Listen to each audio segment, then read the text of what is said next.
What if the reason you feel more alone lately isn't your age, but a habit you don't even realize you've picked up? After 70, some seniors unknowingly develop little behaviors that quietly push people away. It's never intentional, but it happens more than we talk about. So here's the big question. Could something as small as how you talk, listen, or react be making others keep their distance, even family? In this video, we're going to explore 5 emotional habits that may seem harmless, but can quietly damage your relationships. And number 3, it's something almost every senior does without thinking, but it could be costing you real connection. So stay with me, because the good news is, each of these habits can be changed with awareness, empathy, and just a little effort. Before we jump in, comment below if you've ever wondered, why don't people call or visit like they used to? And don't forget to subscribe and hit the bell, so we can keep growing together, one honest conversation at a time. Let's be honest, aging is not just about aching joints and gray hair. It's also about navigating changing relationships, especially with family.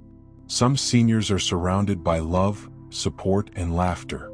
Others feel invisible, like their phone only rings for doctor's appointments. Why the difference? It's not just luck.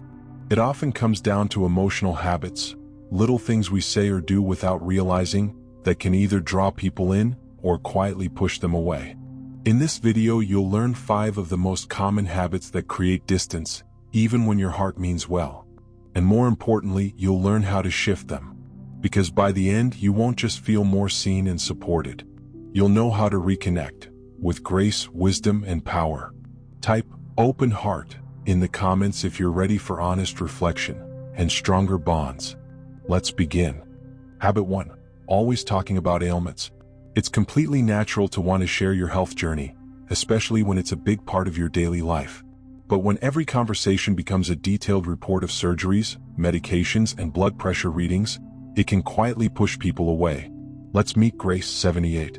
She's warm, funny, and wise, but every time her granddaughter visited, Grace would start with, "You won't believe what my doctor said." Soon the visits got shorter. The phone calls became rare. Grace felt heartbroken and confused. She thought her family didn't care. But the truth? They did care. They were just emotionally overwhelmed, because every chat felt like a clinic waiting room. Why it happens? After 70, health becomes a dominant part of life. And since many seniors feel isolated, they naturally lean on loved ones for support. But if the conversation always revolves around aches and ailments, others begin to associate your presence with negativity or helplessness, even if you're not trying to be negative at all. The emotional cost. People may feel guilty for not knowing how to help. It creates a dynamic where you're always the one being cared for. Conversations lose balance. Others don't feel heard. How to shift it gracefully. Here's the good news. You don't have to pretend everything's fine. But instead of leading with pain, try leading with presence. Start by asking about them, how they're doing, what's new in their world. If health comes up, share briefly but don't dwell. Add a hopeful frame. "It's been a tough week, but I'm focusing on getting stronger." Even better, share something joyful. Mention the neighbor's cat that visits. Talk about a book you're enjoying. Remind people that you're still you, not just a list of symptoms. Try this week. Next time someone calls or visits, challenge yourself to spend the first 5 minutes asking them questions, before bringing up any health issues. You'll be surprised how this simple shift can transform your connections. Because when people feel emotionally safe around you, they'll come closer, not pull away. Habit 2. Repeating the same stories. It often starts innocently. A memory from the past shared fondly. But when it becomes the same story, told over and over, sometimes within the same hour, loved ones may begin to pull away.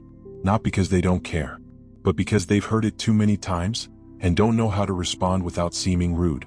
Let's meet Evelyn, 81. She was once the life of every family gathering, funny, insightful, full of charm. But over time, her story stopped changing. Whether it was her honeymoon in Italy or the day she met her boss at IBM, the same 3 or 4 tales resurfaced again and again. Her granddaughter used to call every week. Then it became every 2.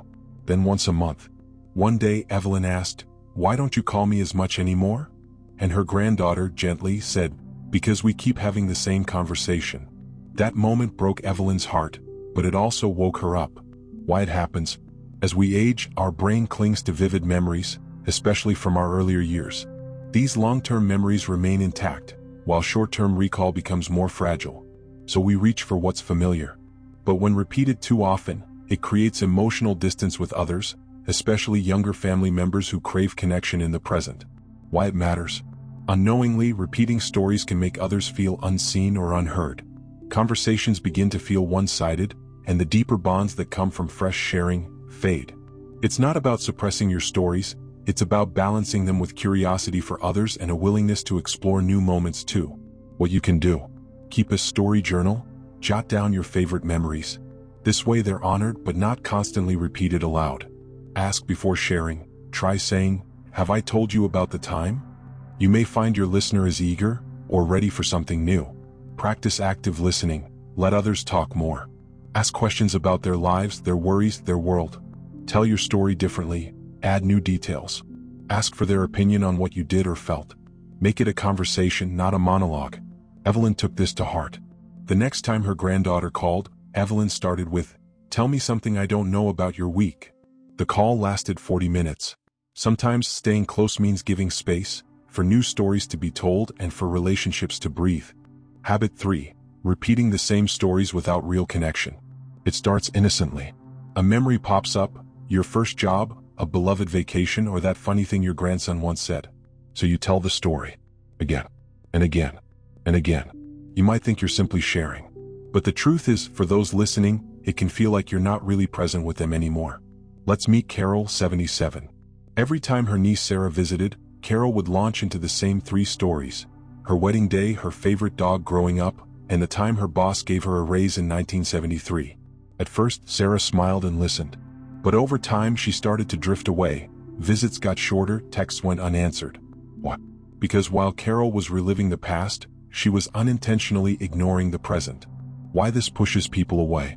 When conversations become loops, without space for new emotions, questions, or connection, it can feel more like being talked at than talked with. Loved ones may think, "Does she care what I've been up to? Do I even matter to her beyond these old memories?" This creates emotional distance even when the intent was closeness. What it really means. Often, seniors repeat stories not because they're forgetful or self-centered, but because those moments represent when they felt most seen, most loved, most alive. It's a search for connection, expressed in a loop. But if that loop becomes the only tune played, others may stop listening altogether. How to reconnect instead. Balance old and new. For every memory you share, ask a question about their life today. Practice active listening. Let silence hang. Really hear. Let your children or grandchildren tell you a story. Try this simple prompt. Tell me something that made you laugh this week. It opens the door to the present and brings your relationships into now. Carol eventually realized this. On one visit, she asked Sarah, "What's been the best part of your week?" The conversation lasted 2 hours, and for once they didn't talk about 1973. Final thought. Your stories matter. They're part of your legacy. But so does your presence. The people who love you want more than reruns. They want you now. And you still have so much more to share, in the moment. Habit 4. Constant complaining or negativity. We all need to vent sometimes. Life after 70 isn't always easy. Aches, losses, frustrations. But there's a subtle shift that can happen without even realizing it. When every conversation starts sounding like a list of complaints. Meet Edna, 79. She's warm, witty, and still sharp as ever. But her daughter Claire started calling less. Not because she didn't love her, but because every call began with, "My back hurts," "The doctor was rude," "TV shows are garbage now," and "Everything was better back then." Claire felt guilty. She wanted to support her mom. But after every call, she'd feel drained, not connected. This is more common than you think. What starts as casual conversation can easily become a habit of highlighting everything that's wrong, without balancing it with what's still good. And sadly, that can slowly push loved ones away. Why it happens? Aging brings real challenges, and expressing pain or disapproval feels natural, especially when you're alone or feel overlooked. But the brain is like a garden. What you water grows. If you're constantly reinforcing what's wrong, your mood sinks. Your energy follows. And your relationships start to suffer. Negativity is contagious and exhausting. Even well-meaning friends or family may start limiting time or emotionally distancing themselves. Signs this might be happening. You often talk about your health, frustrations, or past regrets. You don't remember the last time you shared something joyful or hopeful. People seem to call or visit less, and you're not sure why. How to reset the tone. Try a 3-to-1 rule. For every complaint or frustration you share, follow it with 3 positive comments, whether about memories, gratitude, or simple joys. Pause before speaking. Ask yourself, will this lift the conversation or weigh it down? Be curious. Instead of focusing inward, ask others about their lives. Listen deeply. Positivity often flows back. Start a positivity journal. Every evening, write one good thing from the day. It rewires your focus and gives you new things to talk about. And remember, your voice matters. Your presence matters. But if the stories you tell yourself and others are filled only with hardship, people start associating your presence with heaviness, not warmth. You don't need to pretend life is perfect. You just need to balance honesty with hope. That's what draws people in and keeps them close. Habit 5. Unsolicited advice or back in my day syndrome. Wisdom is a gift, but it's not always received the way we hope. Have you ever started a sentence with, "You know what you should do," or "when I was your age"? Meet Walter, 82. He loved his grandchildren deeply. But every time they talked about jobs, relationships, or even what to eat, he had a piece of advice ready, usually grounded in how things used to be. To him, it was love. To them, it felt like judgment, or worse, disconnection. Eventually, they stopped sharing. They'd nod politely, change the subject, or avoid deeper conversation altogether. This isn't about malice, it's about intention and timing. Seniors often do have more life experience. But when advice is given too quickly, too often, or without being asked, it can feel patronizing instead of helpful. Why it happens? After 70, you've lived through wars, losses, job changes, parenting challenges, and health scares. That kind of experience gives you perspective. But younger people live in a different world: social media, AI, remote work, mental health awareness, and they want to figure things out on their own terms. When advice feels outdated or unsolicited, it creates distance instead of connection. Signs this might be happening. People smile politely but don't follow through on your advice.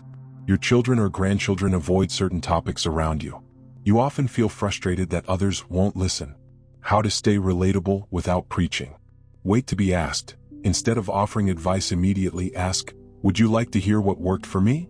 This gives the other person autonomy and shows respect. Listen first, share later. Make sure the other person feels fully heard before offering your thoughts. Use gentle language. Replace "you should" with "something that helped me once was." It softens the delivery. Celebrate change. Acknowledge that times are different, and that's okay. Curiosity is more magnetic than correction. Here's the truth. Your wisdom matters, but people are more open to it when it comes with humility, not hierarchy. If you lead with curiosity, compassion, and trust in others' journeys, your stories will become bridges, not barriers. And that's the kind of elder everyone wants to stay close to. If you've stayed with me this far, you've likely recognized 1 or 2 habits, maybe in yourself, maybe in someone you care about. Let's take a moment to recap what we've uncovered today. Habit 1. Repeating the same stories. A sign of a rich life lived, but when overdone, it can signal to others that you're not fully present with them. Habit 2. Always complaining or focusing on the negative. While life after 70 brings real challenges, constant negativity can push loved ones away when what you truly need is their closeness. Habit 3. Refusing help or always saying, "I'm fine." Independence is powerful, but vulnerability builds deeper connection. Saying yes to support is not weakness, it's trust. Habit 4. Interrupting or dominating conversations. You have wisdom, yes. But listening, truly listening, gives your voice even more weight when it's finally heard. Habit 5. Giving unsolicited advice. It comes from love, but it lands best when it's invited.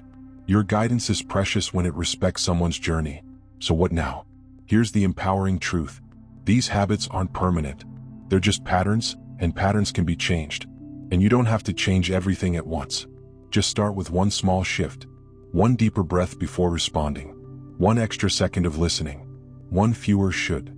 Because in the end, we don't just want to live long, we want to be remembered as someone who made others feel seen, heard, and loved.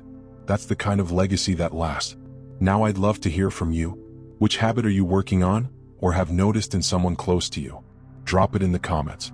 Your story might just help someone else feel less alone. And remember, you're not here to be perfect.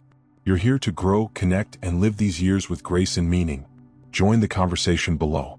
Like this video if it resonated with you. Subscribe and turn on the bell so you never miss another honest, heart-centered message just like this. Because growing older doesn't mean growing apart. Let's grow together.